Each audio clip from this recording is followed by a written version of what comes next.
Bulletin में सबसे पहले आपको बताएं कि पाकिस्तान एशिया कप में भारतीय क्रिकेट टीम के पाकिस्तानी खिलाड़ियों से हाथ ना मिलाने का मामला आईसीसी ले गया। चेयरमैन पीसीबी ने आईसीसी को खत में मैच रेफरी एंडी पायक्राफ्ट को फौरी हटाने का मुतालबा किया है। जराए का दावा है कि अगर मैच रेफरी को ना हटाया तो पाकिस्तान इवेंट में मजीद कोई मैच नहीं खेलेगा।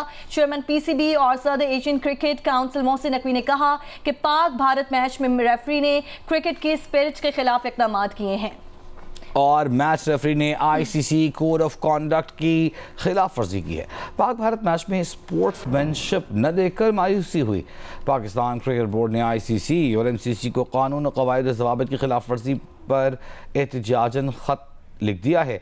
तफसीली ख़त में चेयरमैन पीसीबी का कहना है कि मैच रेफरी एंडी पायक्राफ्ट की जानिब से आईसीसी कोड ऑफ कॉन्डक्ट और एमसीसी कवानीन की खिलाफ वर्जी की बाज़ाब्ता शिकायत आईसीसी से कर दी है।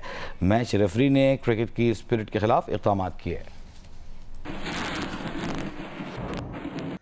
पाकिस्तान क्रिकेट बोर्ड ने आईसीसी और एमसीसी के कवानीन और कवायद व ज़वाबित की खिलाफ वर्जी होने पर इंटरनेशनल क्रिकेट काउंसिल को एहतजाजन खत लिखा है। चेयरमैन पीसीबी मोहसिन नकवी का कहना है कि मैच रेफरी एंडी पायक्राफ्ट की जानिब से आईसीसी कोड ऑफ कंडक्ट और एमसीसी कवानीन की खिलाफ वर्जी की बाज़ाब्ता शिकायत आईसीसी से की है। मैच रेफरी ने क्रिकेट के स्पिरिट के खिलाफ इक़दाम किए। पीसीबी ने एशिया कप से मैच रेफरी को फौरी हटाने का मुतालबा किया है। Match referees Andy Pycroft and Surya will give it a flick. ICC को लिखे खत में कहा गया है कि एंडी पायक्राफ्ट ने पाकिस्तान के कप्तान सलमान अली आगा से कहा कि टॉस के मौके पर हैंडशेक नहीं होगा और इससे कबल पाकिस्तान मीडिया मैनेजर से कहा कि ये सब रिकॉर्ड नहीं होना चाहिए। मैच रेफरी फिर इंडिया के कप्तान को साइड पर ले जाते हैं। खत में कहा गया है कि मैच के अख्ताम पर मैनेजर नवीद अकरम चीमा ने टूर्नामेंट डायरेक्टर एंड्रयू रसल से तहफ़्फ़ुज़ात का इजहार भी किया।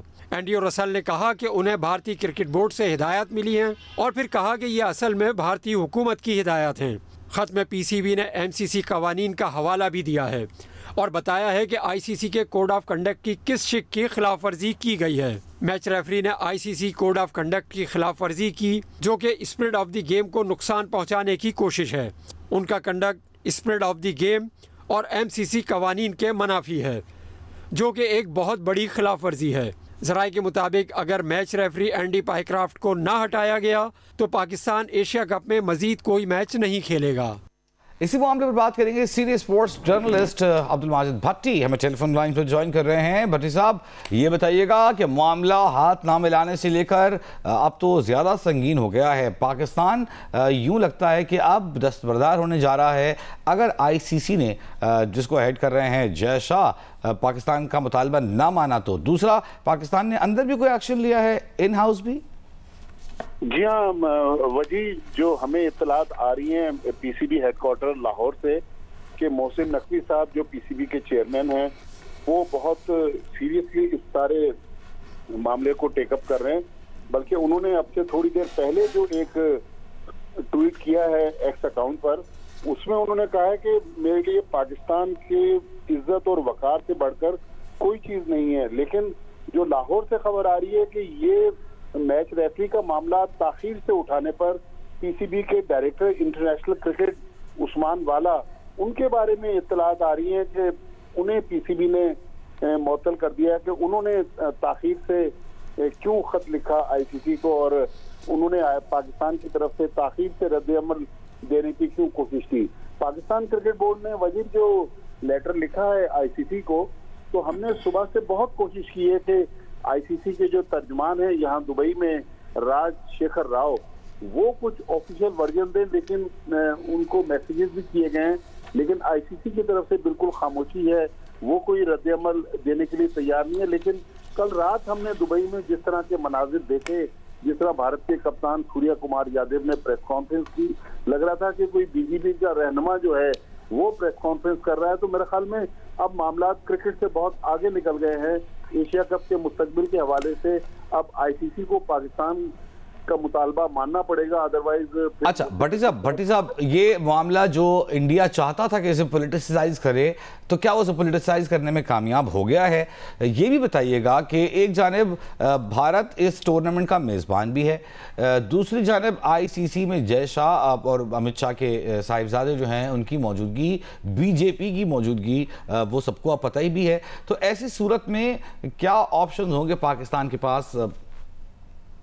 देखें, पाकिस्तान के पास एक और जो पाकिस्तान के लिए थोड़ी सी मुश्किल चीज है वो ये है कि मेजबान जरूर भारत है, लेकिन जो एशियन क्रिकेट काउंसिल के चेयरमैन हैं वो पाकिस्तान के मोहसिन नकवी हैं। तो उन्हें एज ए एसीसी चेयरमैन इस सारे मामले को जरा सीरियसली देखना पड़ेगा कि कोई ऐसी बात ना हो जाए कि एशियन लेवल पर दरार पड़ जाए, एशियन ममालिक जो है वो स्प्लिट कर जाएं, क्योंकि भारत बहरहाल एक क्रिकेट की सुपर पावर तो है, लेकिन भारत ने मेरा ख्याल जितना भी वजी कल हमने हैंडशेक से लेके फिर प्रेस कॉन्फ्रेंस जब रात को सूर्या कुमार यादव ने की, मेरा ख्याल में सारा प्री प्लान था, उन्होंने पूरा एक स्क्रिप्ट तैयार किया हुआ था। आप देखें, वज़ीर आज़म मोहम्मद शहबाज शरीफ एक रोज़ा सरकारी दौरे पर कतर के दारुल हुकूमत दोहा पहुँच गए हैं। उनका वहाँ पर बाकायदा इस्तकबाल किया गया। मोहम्मद इसाक डार, ख्वाजा आसिफ और अपनी टीम के हमरा वो दोहा पहुँचे हैं अपने डेलीगेशन के साथ। वज़ीर आज़म मोहम्मद शहबाज शरीफ इस वक्त दोहा में मौजूद हैं। दोहा में हंगामी अरब इस्लामी सरबराही कॉन्फ्रेंस मुनक़िद होने जा रही है और वज़ीर आज़म शहबाज शरीफ इसमें शिरकत करेंगे। इसराइल की जानिब से पिछले मंगल को कतर के दारुल हुकूमत दोहा में किया जाने वाला हमला, जिससे गम गुस्सा पाया जाता है पूरी इस्लामी दुनिया में, पूरी अरब दुनिया में। कतर जो कि इंतहाई अहम अमरीकी इत्तेहादी होने के बावजूद हमास और इसराइल के दरमियान मुज़ाकरात की सहूलत बहम मुहैया कर रहा था और अमरीकी ईमा पर एक सारा काम हो रहा था। ऐसे में इसराइल ने जारहियत करके अमन को ठेस पहुँचाई और आज सर जोड़कर बैठेगी अरब दुनिया, इस्लामी दुनिया के आगे का लाहेमल क्या इख्तियार करना है, इस पर आपको अपडेट करते रहेंगे। वापस आते हैं। पाकिस्तान एशिया कप में भारतीय क्रिकेट टीम के पाकिस्तानी खिलाड़ियों से हाथ ना मिलाने का मामला आईसीसी ले गया है और सीनियर सहाफ़ी अब्दुल माजिद भट्टी साहब हमारे साथ मौजूद हैं, सीनियर जर्नलिस्ट हैं। अब्दुल माजिद भट्टी साहब, बताइए अब ये मामला किस तरफ जाता हुआ नजर आ रहा है आपको? पाकिस्तान जो थोड़ी देर पहले, जिस तरह मैं पहले भी वजी से बात कर रहा था, मोहसिन नकवी साहब ने सोशल मीडिया पर अपने पैगाम में कहा है कि मेरे लिए अपने वतन की इज्जत और वकार से बढ़कर कोई चीज अहम नहीं है। तो इसका मतलब तो ये है कि पाकिस्तान अब इंतहाई कदम उठाने के लिए भी तैयार है। अगर आईसीसी ने एकतरफा फैसला किया, जाहिर है आईसीसी में हम तो जय शाह को जानते हैं, लेकिन आईसीसी हेडक्वार्टर में अगर आप देखें तो बेतहाशा बड़ी पोस्ट जो है वो इंडियंस के पास है। तो ये बेसिकली इंडियन क्रिकेट काउंसिल है जो डोमिनेट कर रही है।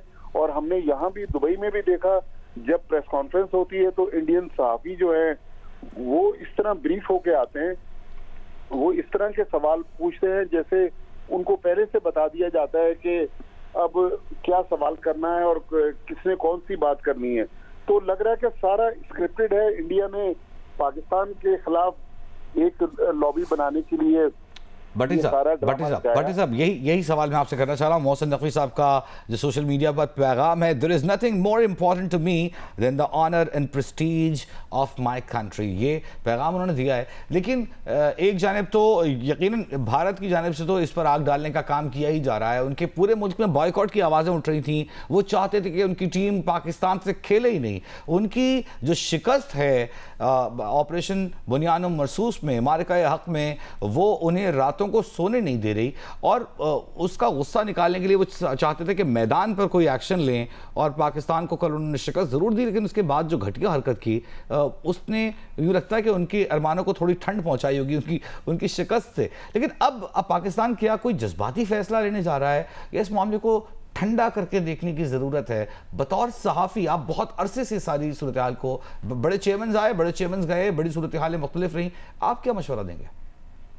वजी देखें, मैंने तकरीबन दुनिया भर में कोई 1000 से ज़ायद इंटरनेशनल मैचेस कवर किए हैं, लेकिन ये सिचुएशन बिल्कुल एक अनहोनी सिचुएशन है। मेरे ख्याल में अब मई में जो पाकिस्तान ने जितनी तारीखी कामयाबी हासिल की उसके बाद भारत ने फिर क्रिकेट के मैदान को सियासत के लिए इस्तेमाल किया, जिस तरह सूर्या कुमार यादव ने माइक छीना संजय मंजरेकर से पोस्ट मैच प्रेजेंटेशन में, और उन्होंने फिर ऑपरेशन सिंदूर का वहां भी जिक्र किया, और जब वो प्रेस कॉन्फ्रेंस के लिए आए वहां भी उन्होंने जिक्र किया। तो मेरे ख्याल में पाकिस्तान अब, जिसका मोहसिन नकवी साहब लिख रहे हैं कि पाकिस्तान की इज्जत और वकार के लिए मेरे लिए कोई चीज अहम नहीं है, तो मेरे ख्याल में अगर पाकिस्तान को टूर्नामेंट से दस्तबरदार होना पड़ा तो पाकिस्तान की टीम टूर्नामेंट से दस्तबरदार हो जाएगी। अगर मोहसिन नकवी साहब को रिजाइन करना पड़ा तो वो एशियन क्रिकेट काउंसिल का जो चेयरमैनशिप का ओहदा है वो भी छोड़ सकते हैं। मेरे ख्याल में काफी मामला अब क्रिकेट से बहुत आगे चले गए। यकीनी तौर पर Pakistan cricket board foreign office से भी रहनुमाई ले रहा होगा। इसमें वजीर आजम शहबाज शरीफ जो पेट्रन इन चीफ हैं क्रिकेट बोर्ड के, उनसे भी मोहसिन नकवी साहब ने रहनुमाई ली होगी। तो मेरे ख्याल में अब क्रिकेट के लिए पाकिस्तान भारत का जो अगला मैच है वो तो इतवार को मुतवक्के है, लेकिन उससे पहले जो बुध को मैच है परसों पाकिस्तान और यूएई का। अच्छा, ठीक है भट्टी साहब, बहुत शुक्रिया आपका। हमारे साथ मौजूद थे सीनियर सहाफी तजज़ियाकार अब्दुल माजिद भट्टी। स्टेट बैंक ने मुल्क में शरह सूद 11% पर बरकरार रखने का ऐलान किया है। मॉनेटरी पॉलिसी कमेटी ने शरह सूद 11% बरकरार रखने का फैसला किया है। स्टेट बैंक की जानिब से कहा गया, कमेटी ने जून और जुलाई में भी शरह सूद को 11% पर बरकरार रखा था। रियाज हेनरी हमारे साथ मौजूद होंगे, उनसे तफसील जानेंगे। रियाज बताइएगा, उम्मीद की जा रही थी कि कम हो जाएगी, कम होके ही नहीं दे रही, सिंगल डिजिट पे लाना है हमने से।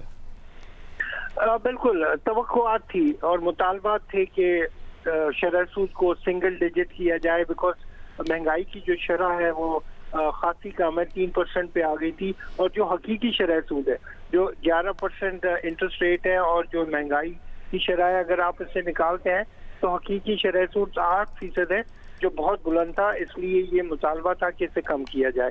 लेकिन ये कि सैलाब भी है, उसकी वजह से ये भी अंदाजे थे कि महंगाई की शरह इससे बढ़ेगी, तो ये भी एक वजह हो सकती है।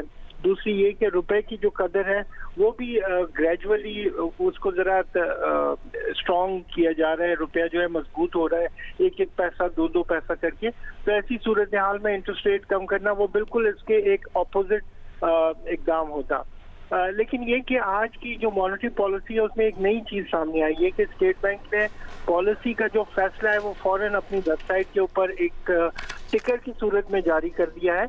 लेकिन उनके फैसले के जो बयान है वो अभी लिखा जा रहा है, वो उसके बाद ही पता चलेगा कि पॉलिसी कमेटी ने किन बुनियाद के ऊपर ये फैसला किया है। अनचेंज्ड रखने का फैसला भी एक्सप्लेन हो रहा है, आप ये कह रहे हैं कागजों में। जी बिल्कुल, उसके ऊपर जो पॉलिसी बयान लिखा जा रहा है, जो पॉलिसी इजलास के अंदर बातें हुई होगी उसको स्टेटमेंट की सूरत में फिर जारी किया जाता है। लेकिन